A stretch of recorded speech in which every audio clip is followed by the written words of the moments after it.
Hello, everyone. Welcome to the recording of A Tale of Two Sisters. I am joined by my sister. Hello, Jessica. Hello. So, for today's episode, we kind of wanted to talk about women's rights. As we know that there's a lot going on in the media today with women's rights, abortion rights, and Jessica kind of had the idea of taking it back to biblical days and kind of how women have always been the lesser sex and how sometimes when we've been empowered to speak our truth, speak our voices, it kind of seems like we're being smashed down. So I'm going to turn this over to Jessica because this is a topic that is near and dear to her heart. So Jessica, please take it away. Yes, thank you very much.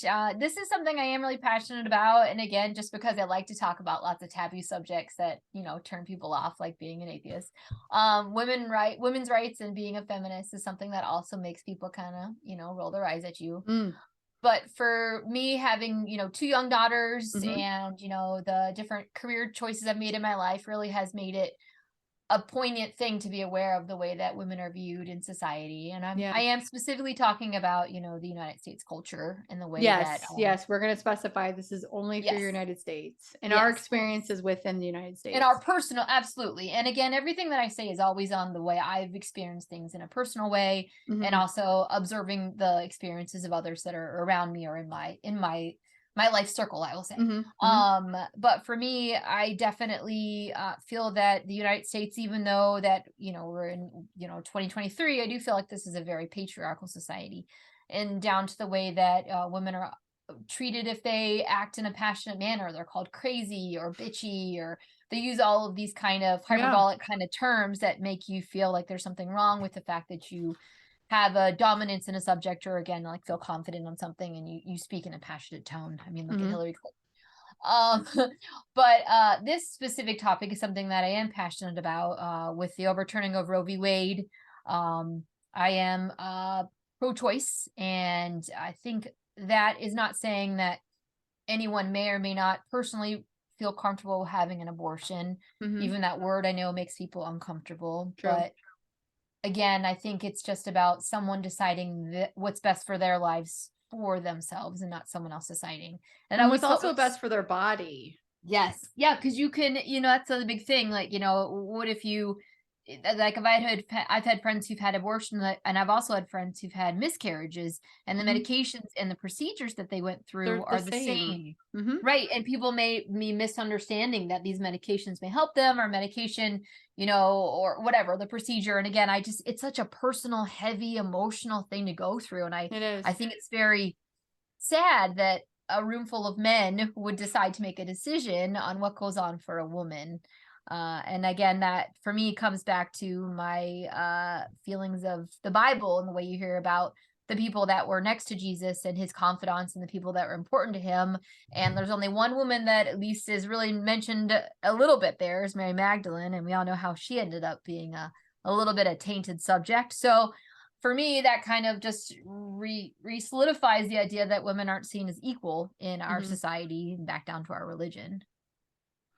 Yeah, I think you bring up an interesting point, and the one thing I do wanna touch upon is, how women who may be assertive or powerful in their careers, if they become passionate about something, they're labeled crazy or, bitchy or whatnot, and it's like, no, like, I have a voice and I'm okay to be it's okay to be assertive and to really, like, and then we're taught, I work in an office, everyone knows this, and it's like you got to be taught how to take up space in the room and not apologize and not be afraid to, speak your truth, but don't show your emotions because you don't want to be labeled crazy and don't really truly talk about how you feel or, and it's so sad because we have these expectations that are leveled on us no matter what we're doing. If we're a homemaker, if we're in the, have a career or, like you said, maybe it's even your religious backgrounds. No, the man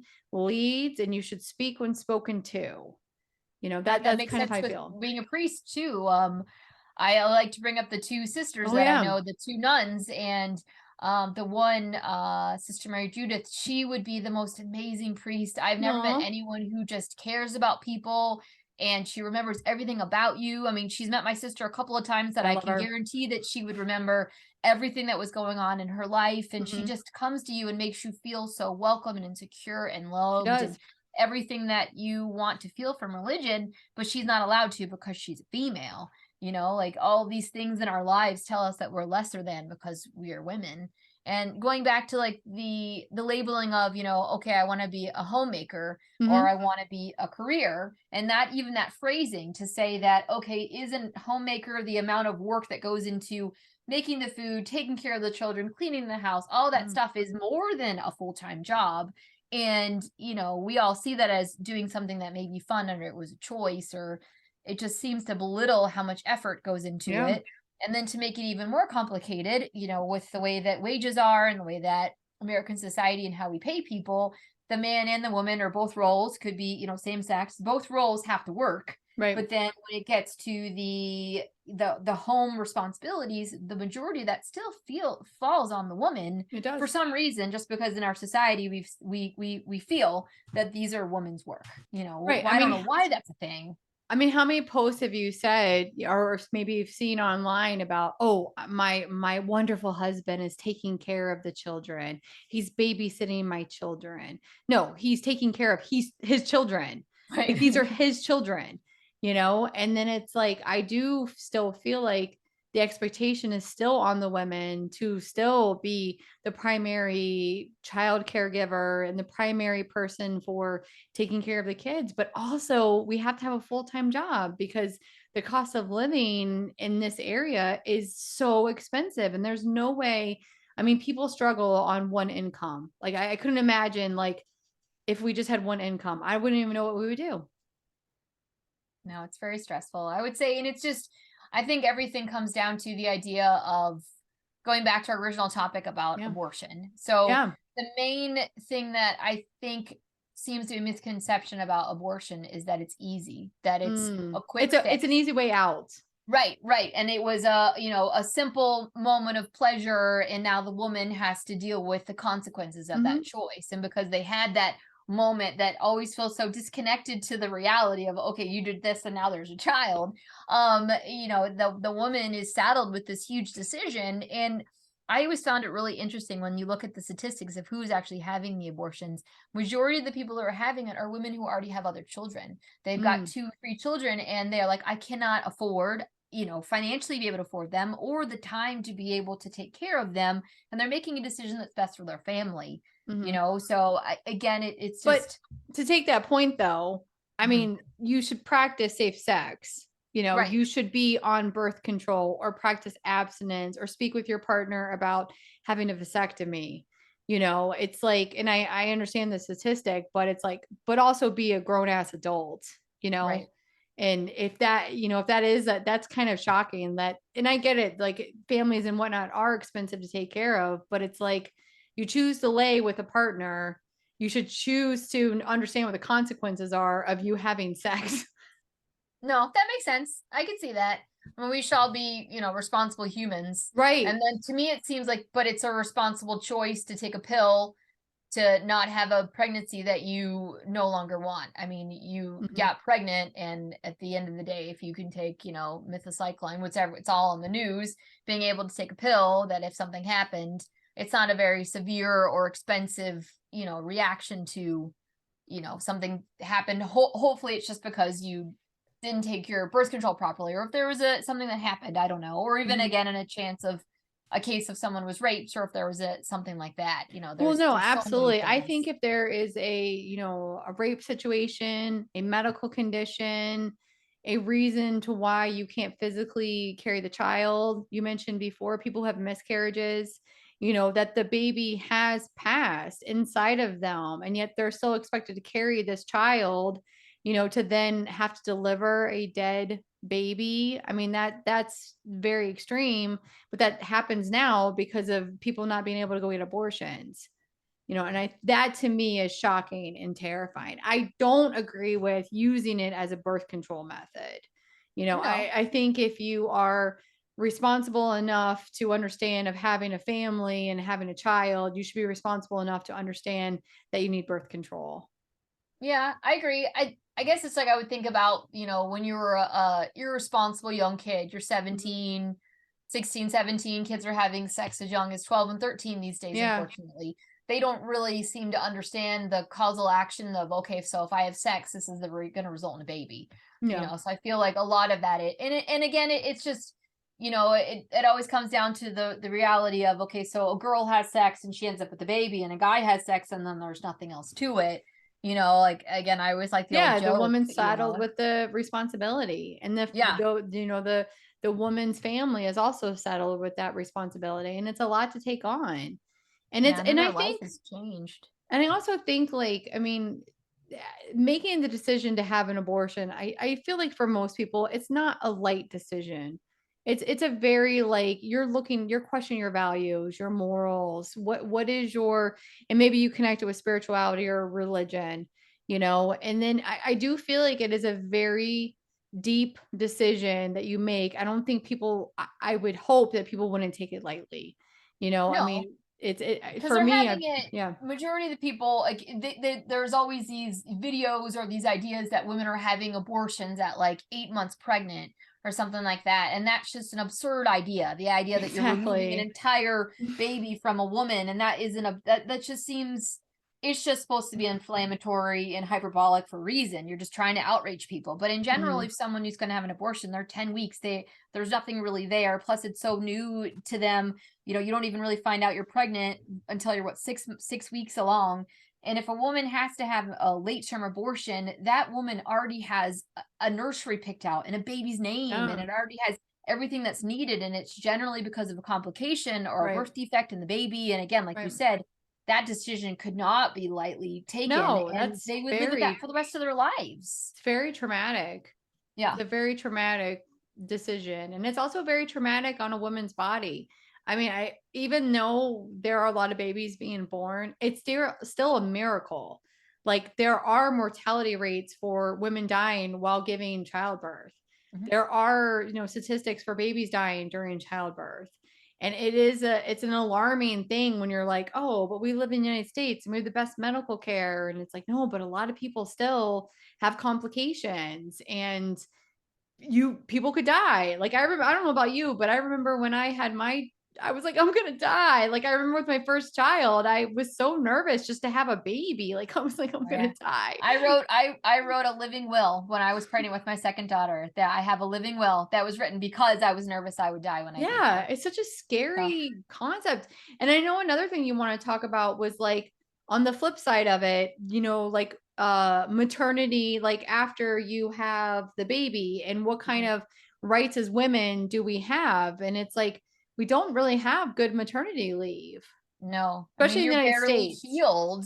You're Yeah, very healed, that, well, barely healed from what you've, especially if you had a vaginal birth, or I yeah, mean a C-section, obviously both of those things, and you're still figuring out how to breastfeed, and you're not yeah. sleeping at all. And I just can't imagine how it would be to have it where, like, in Canada, I believe it's, they have 6 months of, I could be completely wrong, but if I remember correctly, it's like 6 months of leave afterward, and that's for the mother and the father of the child, because both of you are there to Amazing. bond and be responsible for this little human. And then it's, the reality of, let's say you're breastfeeding. I remember when I went back to work and I was trying to breastfeed, and it was so like, oh, she has to excuse herself for 20 minutes, and I was Yeah. shoved in a little closet where everyone could hear what I was doing, and it was embarrassing and uncomfortable. And yet we're telling all these women to take care of their children through breastfeeding, And and we yet you don't shame make it them for available. Yeah. not using formula. Right. And I mean, I remember my son, he's 14 years old. And when I had him, I was allowed 4 weeks maternity leave and I had 2 weeks of vacation. So I had to go back within 6 weeks. Otherwise, I was going to be terminated from my position. And, 6 weeks to recover from having a child, bonding with my child, I breastfed, making sure he was able to eat, getting in a new routine, and then going back in 6 weeks. He was so tiny and so little. It was, for me, it felt shocking. Like, it was scary to me. And then I remember pumping. I would get knocked all the time. Are you pumping? Are you pumping? Are you And you have to be pumping? relaxed to pump. Like, I know. to make the milk, come, you got to be relaxed. You can't chill when people are like, "Are you done yet?" Yeah. And it's like, and I, even now, like, there is shame in, like, for people who want to take, it is a federal right to be able to take time to be able to pump, and then it's like, what do you mean you got to take time to pump? And it's like you get, I don't know. I mean, this is an experience that I've seen. Like people get angry about the fact that you're allowed to go and pump. And it's like, you need to provide for your child and you need to have space to be able to do it. Right. You Yeah, know? or even like the other, I know for me, the biggest shock professionally for me was, I was working in two, actually with my first daughter and my second daughter. I was, in a full-time, obviously full-time job, really liking what I was doing. Mhm. And then it ended up being to a point where I went down to be part-time because of the cost of childcare and all of that. Well, that's the other thing. And Yeah. it had to be the decision on, okay, well, I can't afford childcare. It's Mm. actually cheaper for me to stay home with my child, give up my career so that I can, make more, you know what I mean? Like there's so much taken away from childcare that I wasn't able to make the decision to stay at my career Yeah. because of how much everything cost. It's just really sad. But I know we're getting really far away from So the the one thing I that do point. want to, and maybe this is what we close up with, is that Yeah. you have two young daughters. And we have seen recently, the abortion pill fight, Roe versus Wade being overturned, people not being able to access, being able to have a safe abortion. Who knows? We also have a gender gap in equity in regards to pay. That's just a fact. It's even larger for people of minority cultures, and it's like, I feel like before us, we won the right to vote, and you would think that we'd be coming more and more, on an equal playing field. And it doesn't, it feels like we're no longer, for me, I don't see a light at the end of the tunnel. And I don't know about for you having two young daughters, how is it you're feeling with the future with women's rights kind of playing out? I don't know, it's a scary world. I remember again learning it. It was only until the 1970s that women were allowed to have their own bank account and a Yeah, it's credit like card. you Before can even get then, a credit card. Like it's right, just before then it's you had to like have your have your husband's dad's permission, permission. right? Your father or your spouse, and that's a crazy thing. And then we did win the right to abortion, and then it went up from there. And now I just feel like it's a steady decline. And Mm, and if you have a contrary opinion, then there's something wrong with you, and you should be fine with whatever's happening. It's kind of scary that we still see women as lesser than men in this culture, and we let yeah. the men decide more decisions for the women than men. And I Yeah, don't like know. why should men be deciding what is going on with a woman's body? You have Right. never carried a child. You do not know what it's like to be pregnant nor to go through childbirth. No. Why are you You making have the child, decisions? and then what is the care? Like, if you're gonna mandate people have the child, then after the child is born, then the care should be there. So help me be able to stay home to take care of my kid for a reasonable amount of time. Right. Then help me afford child care, and then Yeah. help me afford medical care so that I'm not saddled with all the debt from having the baby and now caring for the baby and all the medical debt from like getting your shots and doing all the stuff you have to do, Yeah. and having, if I don't have time to breastfeed, I got to be able to afford formula. Like, again, it's a big cyclical problem. And again, it has to be more than just you are mandated to have this child for whatever Yeah. your I mean, personal beliefs are. you brought up a lot of good points. It's like, yeah, I'm going to force you to remain pregnant. I'm going to then, how do you, okay, then provide me with free healthcare, provide me with free childcare, provide me with free education, provide me with parenting classes, provide me with counseling because I was raped, provide me with, resources and support. No, good luck to you. Just have this child because we don't care. We just need more kids. We just Right? I mean, don't worry about all the kids in the foster care system. I mean, they're fine. Don't adopt any of the ones that are already here. Let's just have a bunch more kids and see how that all works out for but all of it's us. okay. I can go get an assault rifle. Come on, just take them all out, like it'll all even out in the end, it's a scary world. There's a right to a gun, but not a right to my Yeah, that's body. the thing. Like, I can go out and get an automatic rifle, but I can't go get an abortion. Right. Like, that to me is terrifying. And this right now, the United States of America, I hope that politicians really start getting on board with really solid core values that move us forward. And it's not big pharma, it's not, the big, massive corporations that are just profiting from either fear or from fear. And Right. really, like, I mean, I'm sorry, and I know this is off topic and we're going to wrap this up in a second. Just locally, we've seen this where, people have gone down to the wrong house and been shot and killed. The recent girl, 20 years old, is in my county, lives in my county. And it's like, oh my God, like, you mean to tell me if I make a wrong turn somewhere, I might be shot and killed? That to me is terrifying. That Like, is. What whatever world are happened we to living love in? thy neighbor? Yeah. What world do we live in now? And it's a There's paranoid nothing. old Yeah. white male, you Yeah. know? Sorry, that's off topic. But No, it's just scary. And it it just is seems to be a scary. broader thing about us wanting to allow everyone to control each other's things, everyone to be scared, everyone to be so Yeah. full of hate. And there's just I don't Well, understand it's like the where the stockpiling of the religion guns is. during COVID. I Right. mean, even our parents were like, we need more ammunition. And it's like, what? You don't even shoot a fucking gun. Like, you don't hunt? Are you a No, hunter and a gatherer? Like, what are no. you doing? Yeah. Like, we don't have a militia. Like, what are we doing here, guys? Sorry.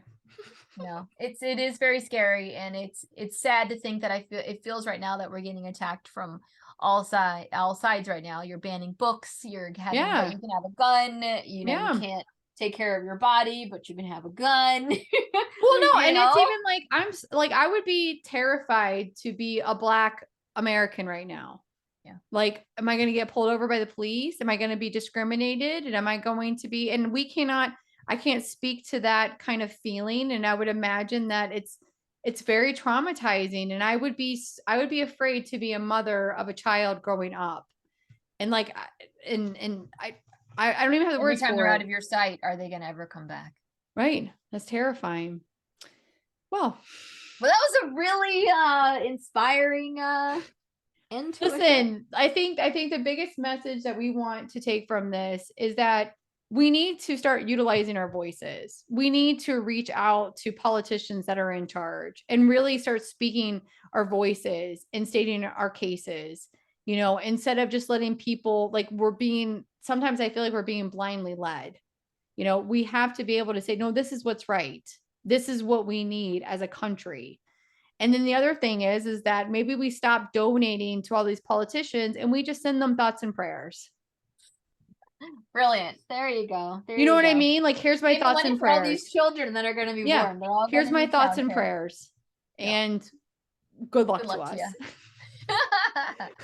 you. Great mind. I'm going to get a checkbook and I'm just Yeah. going to put thoughts and prayers. And there you go. Mail it off. Okay.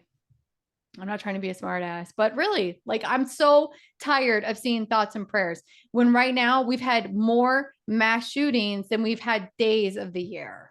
That's pathetic and it's disgusting. And that other countries have been able to lock this down and not have their citizens have to go through this. Why can't we do the same? No, I was at a birthday party yesterday, and every time someone would pop a balloon, They probably thought someone was getting shot. everyone's face was just completely panic, and Yeah. it was just a birthday party balloon. Yeah. Well, how many times now do you go into the movie theater and you look around? Yeah, you look for the or exit. into a restaurant or into your place of work. Right, you don't even have you can't even like go to a festival or a No. parade or I was excited for all these summer festivals, but I really want to. What's going to happen? I mean, Jessica lives in Buffalo. There was a mass shooting in Buffalo recently. So we just had somebody take a person hostage at a hospital here in Albany. So on that note, thoughts and prayers. Thoughts and prayers, everyone, and have a great day.